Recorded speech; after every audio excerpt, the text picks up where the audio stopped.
आज इस वीडियो में हम आर्टिकल 19 स्वतंत्रता के अधिकार पे बात करने वाले हैं। ये आर्टिकल आपके एग्जाम के लिए, चाहे वो यूपीपीएससी हो, चाहे यूपीएससी हो, जेपीएससी या कोई भी अन्य एग्जाम में बहुत इंपॉर्टेंट है और जरूर इससे 100% क्वेश्चन आने वाले हैं। और इस आर्टिकल को मैं आपको चुटकियों में याद करवा दूंगा। यदि याद करवाने में असफल हुआ तो मेरा आप नाम बदल देंगे, कोई अच्छा नाम रख लेंगे। हाँ, नाम बदलने से एक चीज़ याद आई मुझे। हाईकोर्ट ने, इलाहाबाद हाईकोर्ट ने एक बहुत ही इंपॉर्टेंट डिसीजन दिया है, उस पर हम चर्चा करने वाले हैं। आर्टिकल 19 का ही यूज़ है उसमें। और अभी जो आप देख रहे हैं किसान आंदोलन हो रहे हैं, उसमें भी आर्टिकल 19 का बहुत बड़ा यूज़ है। साथ ही साथ अर्नब गोस्वामी को जो गिरफ्तार किया गया था, उसमें जो सुप्रीम कोर्ट ने डिसीजन दिया, उसमें भी आर्टिकल 19 का बहुत बड़ा यूज़ है, हम समझेंगे उसे। और आप जो किसी भी चीज़ को, जैसे कोई वीडियोस है या किसी आर्टिकल को आप पढ़ते हैं, कोई मैसेज पढ़ते हैं सोशल मीडिया में, उसे आप शेयर कर देते हैं, तो ये भी आर्टिकल 19 के अंदर आता है, उसे हम समझ सकेंगे इसमें। तो ये भी मेरा एक मौलिक अधिकार है, तो शेयर जरूर करें, कोई ज़बरदस्ती नहीं है, बस मजाक कर रहा था। देखिए, हम बात करेंगे आर्टिकल 19 to 20 की स्वतंत्रता का अधिकार, means right to freedom, right. इसके बारे में हम चर्चा करने वाले हैं। जिन्होंने फंडामेंटल राइट की मेरी पिछली वीडियोज नहीं देखी है, डिस्क्रिप्शन में उसकी लिंक दी हुई है, प्लेलिस्ट भी बना हुआ है फंडामेंटल राइट करके, आप देख सकते हैं, बहुत इंपॉर्टेंट रहने वाला है। तो समानता का अधिकार आर्टिकल 19 से 22 के बीच आता है।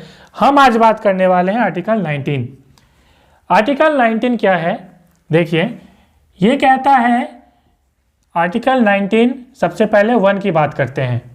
इसमें कुल 6 अधिकार दिए हुए हैं।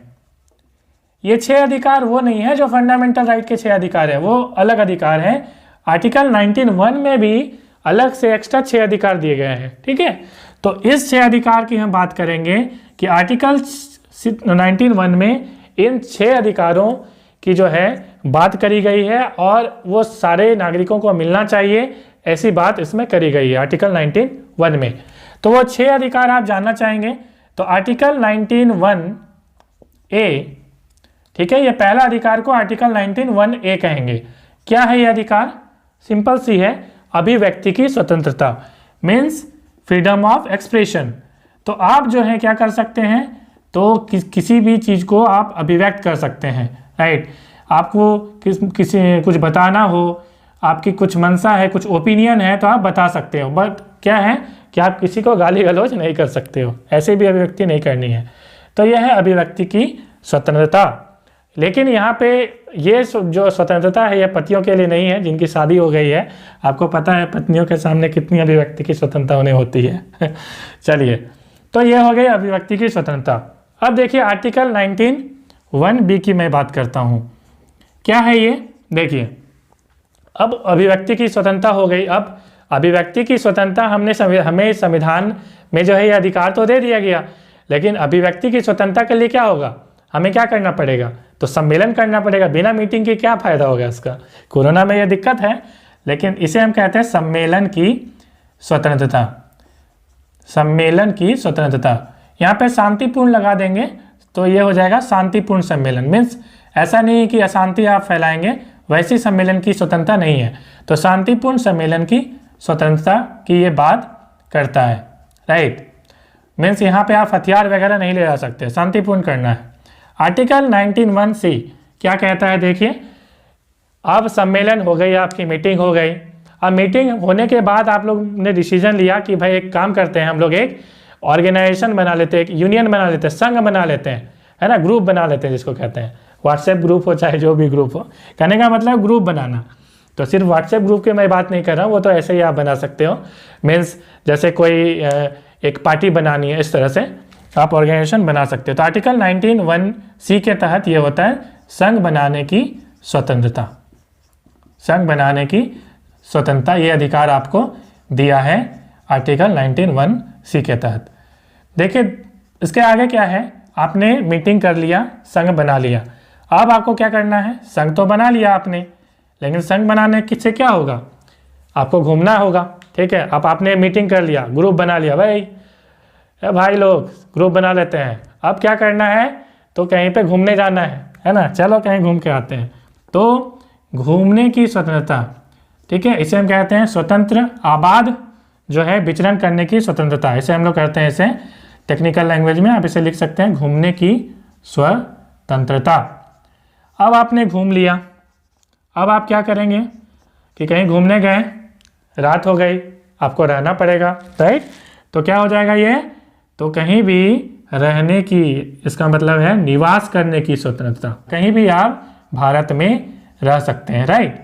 और आर्टिकल 19(1)(d) में क्या लिखा था कि कहीं भी आप भारत में घूम सकते हो, राइट। ये तो हो गई आर्टिकल 19(1)(d) की बात। यहाँ पे कहाँ पे प्रॉब्लम आएगी, इसमें कुछ कुछ है कि ऐसी पूरी स्वतंत्रता नहीं दी गई है, सारी चीज़ों को यहाँ पे डिस्कशन करने वाले हैं। आपने निवास कर लिया, राइट। अब निवास करने से तो काम चलने वाला है नहीं, आपने घर बना के जो है निवास कर लिया, अब क्या होगा आपका, आपको भोजन चाहिए तो उसके लिए काम धंधा करना पड़ेगा, राइट। तो यहाँ पे है कि स्वतंत्र हैं आप क्या करने में, तो वृत्ति चुनने में, या ऐसे सुने समझें तो रोजगार चुनने में।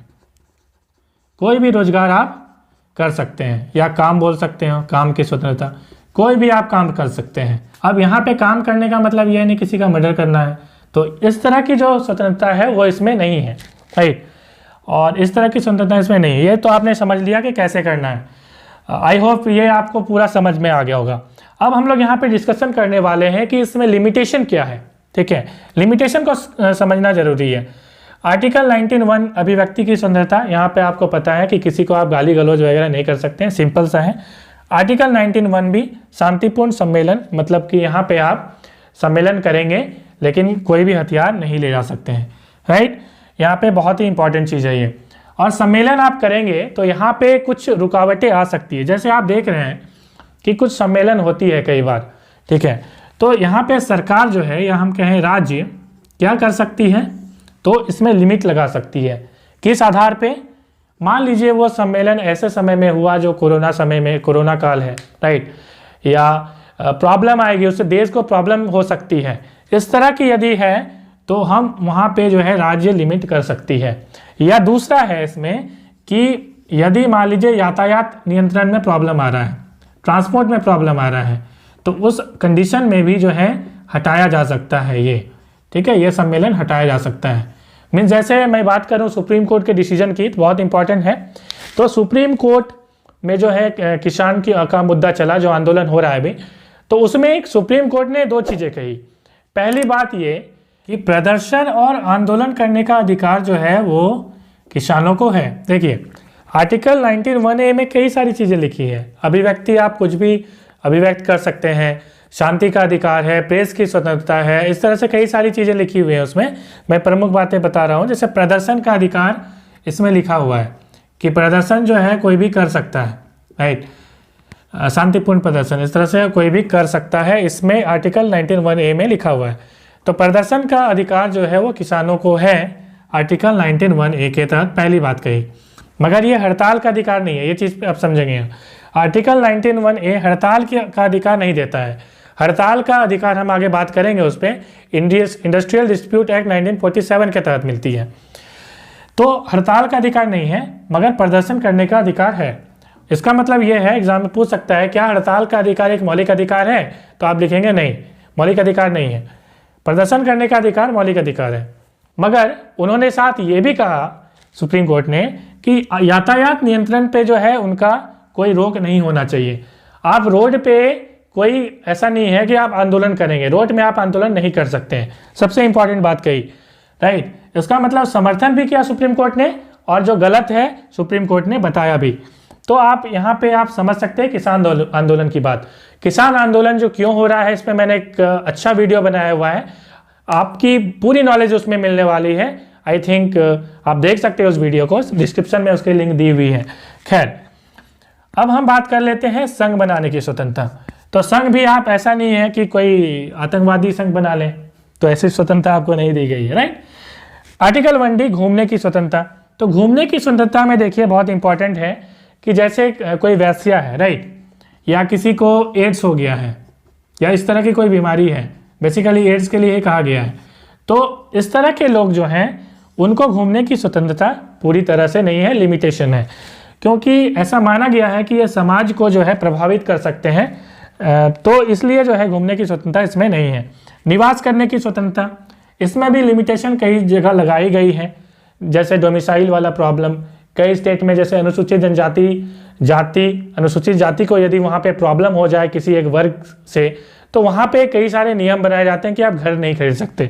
तो ये तो निवास करने की स्वतंत्रता पे लिमिटेशन लगाई गई है, राइट। और वैश्या भी यहाँ पे आएगा कि वैश्या वगैरह को भी निवास करने की स्वतंत्रता कई जगह पे नहीं है, एड्स जिसको हो गया है उसे भी नहीं है। तो इस चीज़ को ध्यान रखेंगे। इसी टाइप से एग्जाम में क्वेश्चन ज़्यादा आते हैं कि किनको नहीं है स्वतंत्रता, राइट। इस पर बहुत ध्यान रखेंगे, नोट जरूर बनाएंगे। और नोट्स आप PDF डाउनलोड भी कर सकते हैं, मेरी डिस्क्रिप्शन में मैं दे दूंगा। यदि आज उपलब्ध उसमें नहीं है तो ज़रूर मैं उसमें डिस्क्रिप्शन में इसके PDF फाइल की सारे वीडियोस के मैं नोट्स देने वाला हूँ। अब बात कर लेते हैं आर्टिकल 19(1)(e) की। तो यह है स्वतंत्र वृत्ति, मीन्स आप कोई भी रोजगार स्वतंत्र रूप से चुन सकते हैं। तो यहाँ पे भी रोजगार में अब लिमिटेशन तो रह गई, गलत रोजगार नहीं होना चाहिए। मीन्स ऐसा नहीं है कि किसी का मर्डर करने का आपने ठेका ले लिया है, तो इस तरह का नहीं हो सकता। यहाँ पे बता दें कि घूमने की स्वतंत्रता मैंने कहा, तो घूमना मतलब संचरण करना हम कहते हैं कि स्वतंत्र जो है संचरण कर सकते हैं, आपका ऐसा अधिकार है। तो संचरण दो टाइप के होते हैं, आप तो सिंपल समझते हैं कि संचरण का मतलब है एक तो आंतरिक है, मतलब देश के अंदर आप घूम रहे हैं, और दूसरा है बाह्य, मतलब आप विदेश जा रहे हैं। तो ये जो बाह्य वाला कंडीशन है, मीन्स बाह्य विदेश जाने की जो कंडीशन है, आप विदेश जाने का अधिकार है, वो आर्टिकल 21 के अंदर आता है, इसके अंदर नहीं आएगा, राइट। आर्टिकल 19 के अंदर ये नहीं आने वाला है। मैं आज आर्टिकल 19 पे चर्चा कर रहा हूँ। तो आर्टिकल 19 सिर्फ आपको आंतरिक जो है वो क्या देता है, संचरण करने की जो है आपको स्वतंत्रता देता है। तो आर्टिकल 21 में दूसरे दिन हम डिस्कस करने वाले हैं। आर्टिकल 19 के बाद 20 बताएंगे, उसके बाद 21 पे हम लोग चलेंगे, राइट। अच्छा, नाम बदलने की मैं बात कर रहा था, राइट। तो देखिए हाई कोर्ट का एक डिसीजन आया, इलाहाबाद हाई कोर्ट की मैं बात कर रहा हूँ। डिसीजन में क्या कहा गया देखिए, ये आया 2 दिसंबर 2020 को, राइट। और ये मीडिया में 18 दिसंबर को ये बातें निकल के आई हैं। तो 2 दिसंबर 2020 को एक हाई कोर्ट का डिसीजन आया। भाटिया साहब जो है चीफ जस्टिस, यहाँ पे जस्टिस थे। तो यहाँ पे क्या है देखिए कि डिसीजन क्या आया।